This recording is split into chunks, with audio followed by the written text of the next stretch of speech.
Hey there, welcome. It's movie night. This evening, Ruben, we're going to be not interviewing, we're actually reviewing a film called All Quiet on the Western Front, that's the title, I should say. And this film came out last year, 2022. It's also nominated for Best Picture nomination.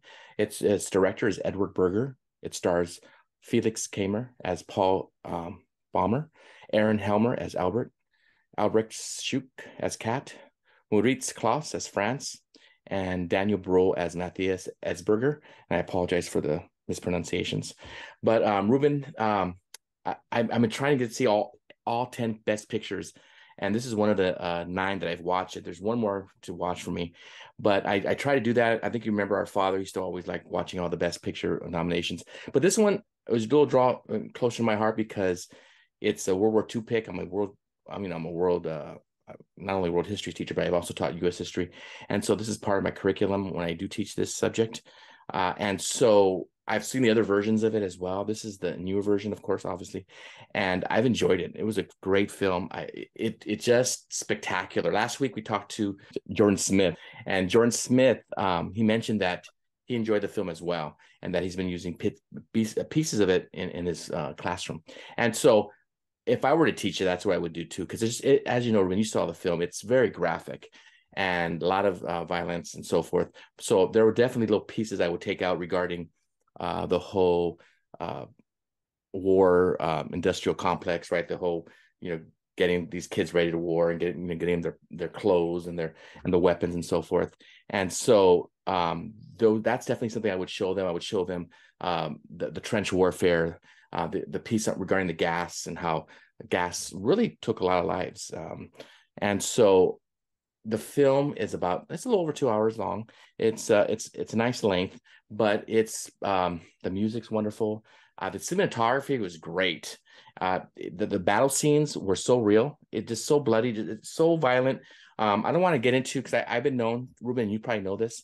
I've been known to spoil films, but I will say this: the film, you're watching it the whole time, and it's in German, right? There's some parts in French. Sorry, French. And so you definitely gotta watch in its language though, for sure, because you feel the passion. The person who plays Paul, Felix Kamer, he was just excellent, and he plays a 17-year-old young man going off to war and really energetic about war, right? Oh, he and his buddies, and then they find out what really war is. It's a very anti-war film. At the same time, very historical, and then also literary, because I think a lot of English teachers teach this book in their classes. But Ruben, what'd you think of it? So, aren't they? You say it's anti-war. Aren't they all anti-war? I mean, all movies anti-war? Have you ever seen a war movie that's pro-war? There might have been Hmm. a couple, but in the last 30, 40 years, 50 You know, years, I didn't even think yeah, you're right. But maybe this though, can we say that I mean, it's more so than others, maybe. Can we say that? yes, Okay, yes. This is definitely. a masterpiece. I will say that it is. I guess if you think about realistic war films, a lot of people will say Saving Private Ryan, Mm, right? Often they use that one. There's others, but Saving Private Ryan compared to this is a Disney film. yeah. This is brutal. This is blood and coffins and bones. So strangely watchable though. Normally when you get into that kind of intense violence, the graphic nature of this type of film, it's a turnoff for me, but it wasn't. It's a movie I could see again for some reason. And I think you talked about the German soldier who started off going out, being strong, patriotic, and his journey, and you are mesmerized by it. And I know there's things that I missed, in first viewing that I would want to watch again. But I guess you always want to compare movies to other movies, and in the Mm, beginning, I guess it would be Paths of Glory because it's a World War One film. yeah. It goes into the trenches, but this is just beyond intense and brutal. And I guess the other thing you mentioned the music. I heard the music, sure, and the sound elements in general, Hmm. this ferocity to its sound. It gave a kind of a level of, I guess you would anxiety. And there are other moments I want to bring out about this film that made it unusual. The attention to detail, for example, the hunger that these soldiers felt was real palpable. You could see it in their eyes when they came upon the food in the trench, when they overtook the French. Um, very short lived, but they they see the food on the table and the way they went at it, the hunger for the physical touch of a woman, and the need to see just any picture of a woman, and the way they would reminisce. You really got a sense of the soldier. I know people would talk about Platoon as being a movie that embraced the soldier, but this really got into the eyes of the soldier. And I will say a couple of other things. The flamethrower scenes were so vivid that they were in my dreams for the last few nights. Mhm. They were very powerful, very horrific. Um, the oncoming tanks. How about the scene with the gas mask in which a soldier is punished and maybe has to use the gas mask a little bit longer than the others. So great film.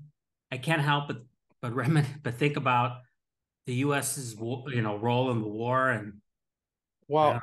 Well, movies like this, Ruben, lately I've been thinking more and more as I get older too, is like, I don't want to say I'm so anti-war, but I'm definitely having a hard time with our involvement in outside our country with other countries like Russia and so forth and Ukraine. But watching this, I started thinking, wow, is this where we're going to send our children? Because this is a story of a young 17-year-old man with his buddies, three or four of his buddies, who go into this war being excited, energetic, like you shared about just even the lives of young men. They wanted to spend time with their friends. They want to meet women because they never had that really experience yet. And then when that comes in the film, they just love just smelling a woman's perfume on a a handkerchief or on a shawl. And so this is big for them. And so thinking about war, I'm starting to really I don't say think twice about it, but definitely I'm after You're even just watching this.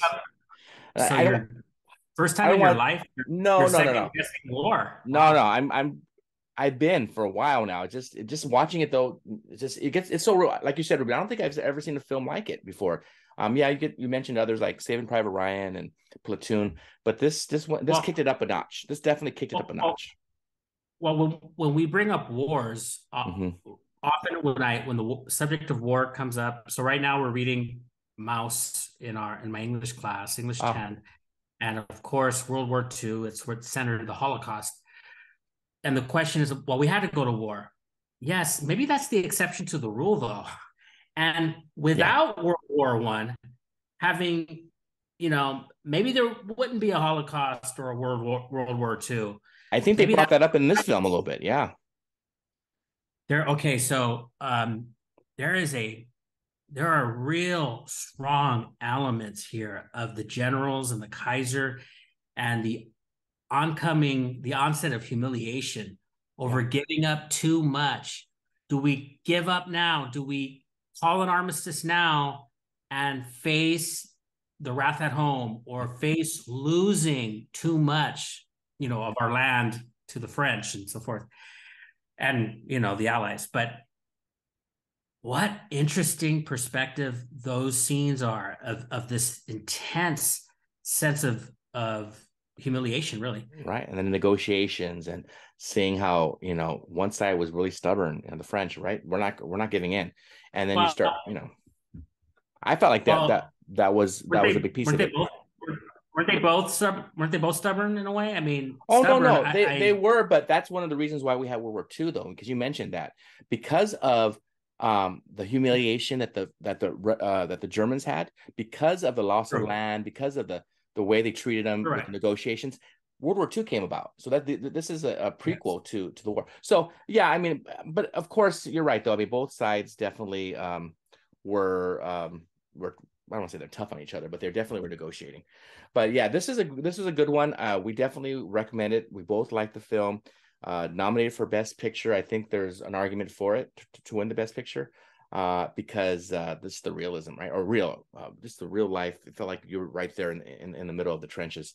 Thank you for spending time with us this evening, and we will see you next week on Pod and Deliver. Bye bye. Bye bye.